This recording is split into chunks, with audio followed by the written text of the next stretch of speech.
আসসালামু আলাইকুম প্রিয় অষ্টম শ্রেণীর শিক্ষার্থীরা, আশা করি তোমরা সবাই খুব ভালো আছো। তো প্রথম অধ্যায়ের ষষ্ঠ পর্বে তোমাদের সবাইকে জানাই শুভেচ্ছা এবং স্বাগতম। সাথে আছে আমি মোহাম্মদ রাজীব ফ্রম স্কিল হাট বাংলাদেশ। তো আজকে আমরা আলোচনা করব পার্ট 6 নিয়ে। তো আর দেরি কোনো, চলো শুরু করি। পার্ট 6, চিকিৎসা। ওকে, চিকিৎসা নিয়ে আজকে, অর্থাৎ আইসিটি কাজে লাগানো, চিকিৎসায় কিভাবে আইসিটি ব্যবহৃত হয় তা নিয়ে এই পাঠে আলোচনা করা হয়েছে। তথ্য প্রযুক্তির কারণে যেসব ক্ষেত্রে উল্লেখযোগ্য পরিবর্তন হয়েছে তার একটি হচ্ছে চিকিৎসা। একটা সময় ছিল যখন ডাক্তার বা কবিরাজরা রোগীর লক্ষণ দেখে যেটুকু তথ্য পেতেন সেটি দিয়েই তার চিকিৎসা করতেন। এখন আর যে অবস্থা নেই সে অবস্থা নেই। একজন রোগী সম্পর্কে সিদ্ধান্ত নেওয়ার আগে ডাক্তার তার পুরো শরীরকে সূক্ষ্মভাবে পরীক্ষা নিরীক্ষা করতে পারেন, অত্যন্ত নিখুঁতভাবে তার রোগ নির্ণয় করতে পারেন। শুধু তাই নয়, সেই তথ্যগুলো ডাটাবেজে থাকতে পারে এবং ভবিষ্যতে প্রয়োজনীয় সকল তথ্য আবার খুঁজে বের করে নিয়ে আসা যেতে পারে। অর্থাৎ বর্তমানে কিন্তু একজন রোগীর চিকিৎসা হয় অনেক রিসার্চ করে তারা।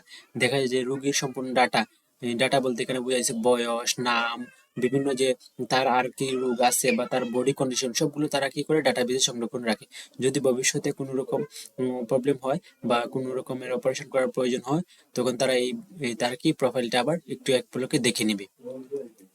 একজন রোগীর চিকিৎসা করার জন্য ডাক্তারদের আর অনুমানের উপর নির্ভর করতে হয় না। এই যে আগে অনেকটা অনুমান নির্ভর হতো যে হ্যাঁ হইতে পারে, এটা খেয়ে নিও, এরকম আর কি। তথ্য ও প্রযুক্তি ব্যবহার করে সঠিক ঔষধ নির্বাচন ও প্রেসক্রিপশন প্রস্তুত করতে পারে। তো এখন আর এই আগের দিন নাই, এখন কি সঠিকটা জেনে এবং সঠিক ঔষধই খেতে হবে, এরকম সেটা সম্ভব হয়েছে শুধু কিসের কারণে? আইসিটির কারণে। শুধু যে তথ্য প্রযুক্তি দিয়ে রোগীর সকল তথ্য পরিচালনা করা সম্ভব হয় তা নয়, চিকিৎসাতে তথ্য প্রযুক্তিকে ব্যবহার করে যে নতুন নতুন যন্ত্রপাতি তৈরি করা হয়েছে সেগুলো ব্যবহার করা শুরু হয়েছে।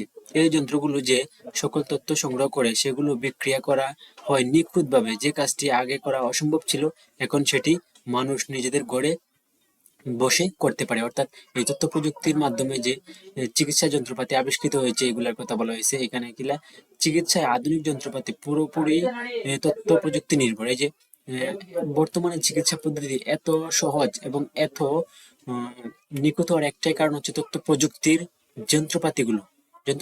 আবার যন্ত্রপাতি যারা আবিষ্কার করছে তারা কি ইউজ করে?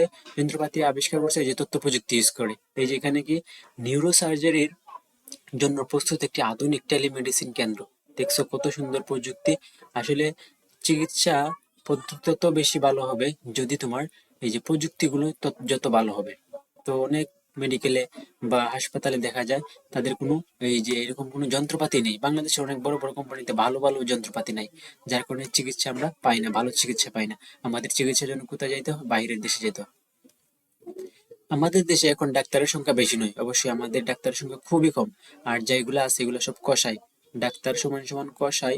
আবার আমার একটা বন্ধু সবসময় বলে আল্লাহর পরে যিনি যান যে করতে পারে সেবার মালিক হচ্ছেন একজন ডাক্তার।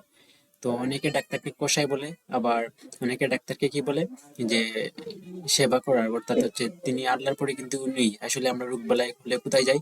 যে ডাক্তারের কাছে যাই। ডাক্তার কিন্তু ডাক্তার ছাড়া আমাদের মানে একদম অসহায় আমরা। এই অপ্রতুলতার কারণে অনেক সময় দেখা যায় ছোট শহরে বা গ্রামে অভিজ্ঞ ডাক্তারের পাওয়া যায় না।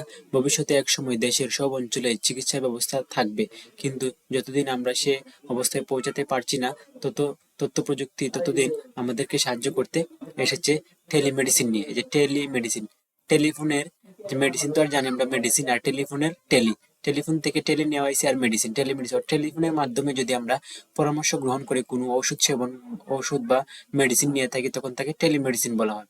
টেলিমেডিসিন হচ্ছে টেলিফোনের সাহায্যে, এই যে টেলিমেডিসিন হচ্ছে টেলিফোনের সাহায্যে চিকিৎসা সেবা নেওয়া। ওকে, টেলিমেডিসিন কি? টেলিফোনের সাহায্যে চিকিৎসা সেবা নেওয়াকে টেলিমেডিসিন বলে। টেলিফোনের সাহায্যে চিকিৎসা সেবা নেওয়াকে কি বলে? টেলিমেডিসিন বলে। টেলিফোনের সাহায্যে চিকিৎসা সেবা নেওয়াকে কি বলে? টেলিমেডিসিন বলে। তোমরা শুনে খুবই খুশি হবে, আমাদের দেশেও বিভিন্ন প্রতিষ্ঠান টেলিমেডিসিন সেবা নিয়ে এসেছে। যখন হাতের কাছে কোনো ডাক্তারকে জরুরি কিছু জিজ্ঞেস করার উপায় নেই, তখন টেলিমেডিসিন ব্যবহার করে ডাক্তারের সাহায্য নেওয়া যায়। আমাদের দেশে 16263 নম্বরে ফোন করে যে কোনো সময় স্বাস্থ্যসেবা পরামর্শ গ্রহণ করা যায়। এই তোমার স্বাস্থ্য সম্পর্কে যদি কোনো কিছু জানার থাকে, কোনো পরামর্শ, তাহলে এই নাম্বারে কল দিবা, তারা তোমাদেরকে বা তোমাকে বিস্তারিত বলে দিবে। তারপর হচ্ছে, রোগ হলে ডাক্তারের কাছে চিকিৎসা নিয়ে আমরা যেভাবে স্বাস্থ্যসেবা নিই, ঠিক তার মতোই গুরুত্বপূর্ণ হচ্ছে রোগ যেন না হয় তার ব্যবস্থা গ্রহণ। সেই জন্য সবাইকে রোগ প্রতিরোধক টিকা নিতে হবে। তোমরা যেন গর্ববোধ করতে পারো যে শিশুদের রোগ প্রতিরোধক টিকা দেওয়ার ফলে বাংলাদেশে শিশু মৃত্যুর হার অনেক কমেছে। দেশের কোটি কোটি শিশুকে সঠিক সময়ে এই টিকা দেওয়ার কর্মসূচি বাস্তবায়ন সম্ভব হয়, কারণ তথ্য প্রযুক্তি ব্যবহার করে দায়িত্বপ্রাপ্ত ব্যক্তিগণ নিখুঁতভাবে পরিকল্পনা করতে পারছেন এবং সেটাকে কার্যকর করা সম্ভব হচ্ছে। চিকিৎসার ক্ষেত্রে আমরা আমরা আগে যে বিষয়গুলো কল্পনা করতে পারতাম না, এখন সেরকম অনেক কিছু আমাদের হাতের নাগালে চলে এসেছে।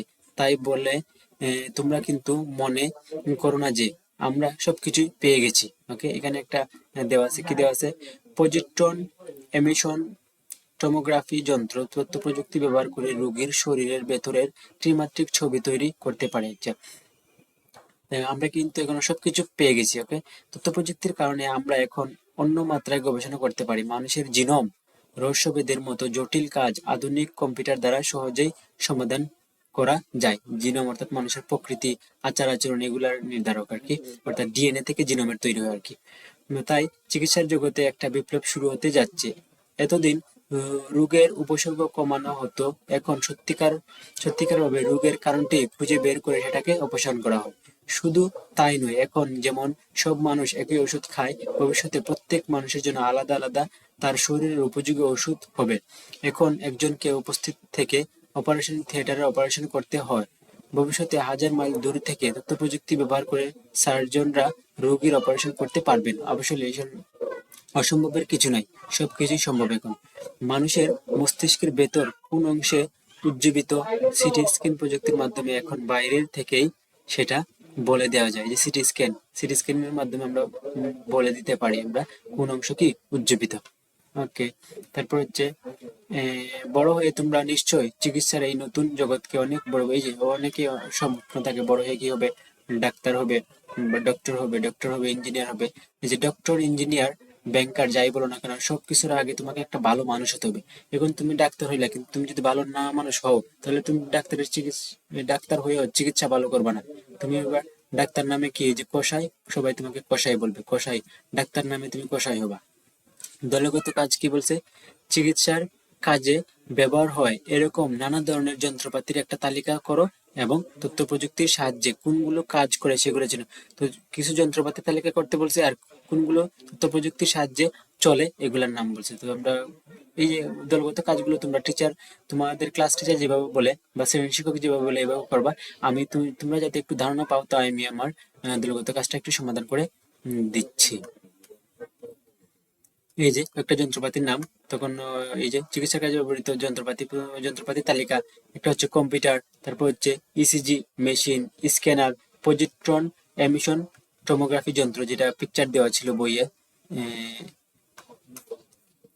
এই যে এটার পিকচার দেওয়া ছিল। তারপর হচ্ছে এমআরআই মেশিন, রোবোটিক্স, তারপরে ক্রায়োগান। তথ্য প্রযুক্তির সাহায্যে ব্যবহার করা হয়। এই যে কি একটা এখানে দেওয়া সাতটার মধ্যে তথ্য প্রযুক্তি ব্যবহার করা হয়। এটা চার পাঁচটা দিয়ে, যে স্ক্যানার তথ্য প্রযুক্তি দিয়ে আমরা ব্যবহার করি। তারপর হচ্ছে ইসিজি তথ্য প্রযুক্তি ব্যবহার আছে। তারপর হচ্ছে পজিট্রন এমিশন টমোগ্রাফি, এটার মধ্যে তথ্য প্রযুক্তি ব্যবহার আছে। রোবোটিক্স অবশ্যই আছে। তারপর হচ্ছে ক্রায়োগান। তো এই তো ছিল দলগত কাজের উদাহরণ। এখন এই যে নতুন শব্দগুলা, আমরা তো বলছি যে এই আমার ইউটিউব চ্যানেলে একটা বিশেষত্ব হচ্ছে আমি নতুন শব্দগুলা বিশ্লেষণ করি, আর কোন চ্যানেলে কিন্তু এই নতুন শব্দগুলা নিয়ে বিশ্লেষণ করা হয় না। তো নতুন শব্দগুলার প্রথমটা কি আমরা একটু দেখে নেই। এই যে নতুন শব্দ, এখানে তিনটা নতুন শব্দ। প্রথমটা হচ্ছে ডাটাবেস, তারপর হচ্ছে টেলিমেডিসিন, তারপর হচ্ছে জিনোম। সংগঠিত ও সুশৃঙ্খলভাবে তথ্য সংরক্ষণ, সংগঠিত ও সুশৃঙ্খলভাবে তথ্য সংরক্ষণ, অনুসন্ধান ও ব্যবস্থাপনার জন্য ব্যবহৃত তথ্য সমষ্টিকে ডাটাবেস বলে। তথ্যের সমাহার, ডাটাবেস মানে কি তথ্যের সমাহার।